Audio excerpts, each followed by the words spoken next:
और ये देखकर सबके होश उड़ गए।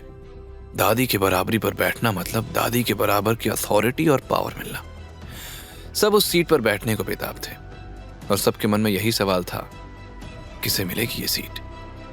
तभी दादी ने वेद को वहां बैठने का इशारा करते हुए कहा, वेद, दिस इज योर प्लेस।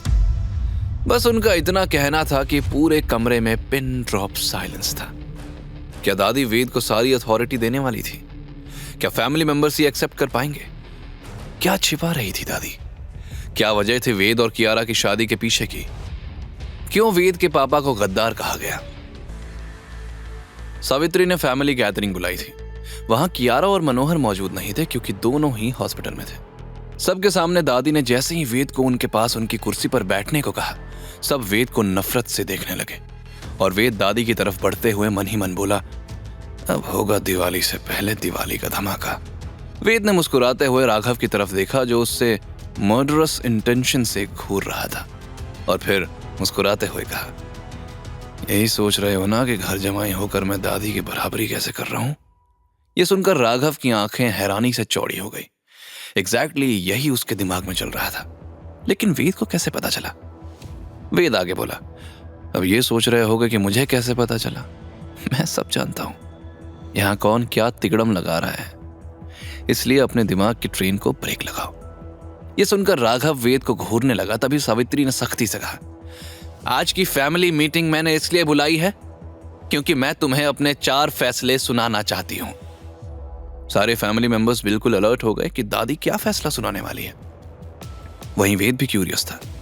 वो मन ही मन बोला, अब 4 फैसले वाली बात कहां से आ गई?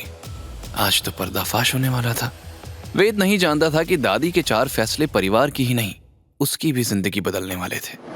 दूसरी तरफ सबरवाल इंडस्ट्रीज के प्रेसिडेंट के एक लग्जूरियस कैबिन में करीबन 60 साल का आदमी बैठा था। उसके हाथ में कुछ डॉक्यूमेंट्स थे जिसमें वेद की तस्वीर भी थी। उसने सामने खड़े आदमी से पूछा, यहाँ तो सिर्फ फोटो है और ये लिखा है कि वो सावित्री से मिलने से पहले डिलीवरी बॉय था, उसकी बाकी की डिटेल्स कहाँ हैं? वो आदमी घबराते हुए बोला, मिस्टर सबरवाल, उस लड़के के बारे में कोई इंफॉर्मेशन हाथ नहीं लगी। मिस्टर सबरवाल ने गुस्से में डेस्क पर फाइल फेंकते हुए कहा, तो क्या वो आसमान से आया और सीधा डिलीवरी बॉय बन गया? ये लड़का मेरे खेल को बिगाड़ रहा है।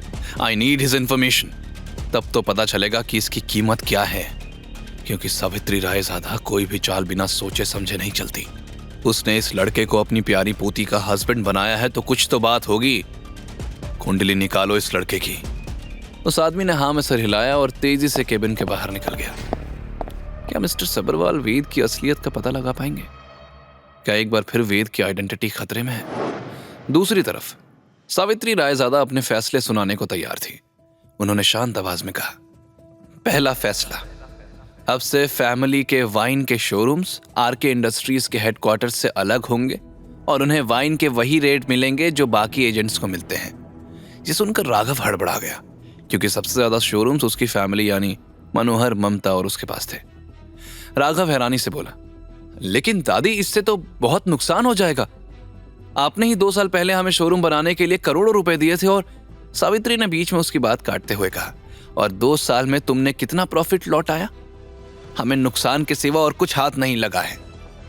अब या तो एजेंसी की तरह अप्लाई करो या शोरूम बंद करो, लेकिन कंपनी हेडक्वार्टर से अब कोई सपोर्ट नहीं मिलेगा। दादी का फैसला सुनकर सब हक्के बक्के रह गए। ममता कुछ बोलने ही वाली थी, लेकिन तभी दादी ने दूसरा फैसला सुनाया। अब दूसरा फैसला, कल से मानव मुंबई ब्रांच जाएगा और वही डिसाइड करेगा कि किस एजेंसी को कितना सामान देना है। ये सुनते ही मनोहर की वाइफ अचानक रोने लगी। हम तो जैसे इस घर में पराये हो गए हैं। एक तरफ आप कियारा को सब कुछ दे रही हो और दूसरी तरफ हमसे शोरूम छीन रही हो, और अब राघव की जगह भी मानव को मिलेगी, तो हम क्या करेंगे? भूखे मरेंगे। लेकिन सावित्री ने उसे ऐसे इग्नोर किया जैसे जूस के ग्लास में पुदीने की पत्ती को करते हैं। एक बार फिर दादी की सख्त आवाज कमरे में गूंजी, मेरा तीसरा फैसला, यशवंत, तुम अपने सारे शेयर्स वापस करोगे। अब से तुम्हें सिर्फ फैमिली से पैसा मिलेगा और कंपनी के किसी डिसीजन में तुम्हारी कोई हिस्सेदारी नहीं होगी। यह सुनकर यशवंत का चेहरा पीला पड़ गया। वो आग बबूला होकर जोर से चिल्लाया, मां, आप ऐसा नहीं कर सकती। हम सब आपके अपने हैं। आप अपनों को दूर करके पराये लोगों पर भरोसा कर रही हैं। मैं अपने शेयर्स वापस नहीं करूंगा। उसने फिर खुद को शांत करते हुए गंभीरता से आगे कहा, लीगली सारे शेयर्स पर मेरा हक है। आपकी उम्र हो गई है माँ, मेरी मानिए, आप कमरे में रेस्ट करिए। हम भाई मिलकर ये कंपनी, अभी उसकी बात पूरी भी नहीं हुई थी कि वेद उनके सामने आकर बोला, हमेशा मुझे तमीज सिखाने की बात करने वाले आज खुद तमीज भूल गए हैं। आगे की कहानी जानने के लिए देखें अगला एपिसोड सिर्फ पॉकेट एफएम के YouTube चैनल पर, और के फॉर किंग के सारे एपिसोड्स को सुनने के लिए डिस्क्रिप्शन में दी लिंक से डाउनलोड करें पॉकेट एफएम ऐप।